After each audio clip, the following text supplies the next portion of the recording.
వి95 news. దివి శివరాం, ఇంటూరి రాజేష్లకి ప్రజల బ్రహ్మరథం. మీ వెంటే మేమున్నామంటూ హామీ.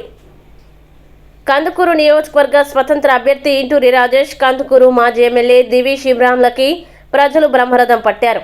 శనివారం ఉల్వపాడు మండలంలోని అలగాయపాలెం, టెంకాయ చెట్లపాలెం, కొత్తరెడ్డిపాలెం, బట్టిపాలెం గ్రామాల్లో ఎన్నికల ప్రచారం నిర్వహించారు. ఏ గ్రామంలోకి వెళ్లినా అడుగడుగునా ప్రజలు హారతులిస్తూ, గుమ్మడికాయలతో దిష్టి తీస్తూ తామంతా మీ వెంట నడుస్తామని మద్దతు పలికారు. ఈ ఎన్నికల్లో మీ వెంట తామంతా నడుస్తామని స్పష్టమైన హామీ ఇస్తున్నారు.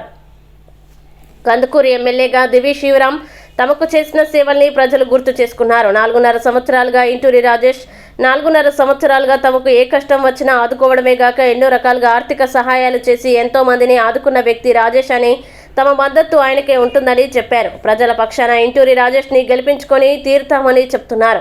నిస్వార్థంగా తమ గ్రామాల్లో గడిచిన 4 ఏళ్లుగా అభివృద్ధి కార్యక్రమాలు చేస్తున్న ఇంటూరి రాజేష్కి అండగా నిలబడి పార్టీలకి అతీతంగా గెలిపించుకుంటామని స్థానికులు చెప్పారు.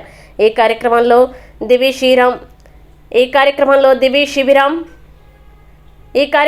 దివి శివరాం అభిమానులు, ఇంటూరి రాజేష్ అభిమానులు పాల్గొన్నారు.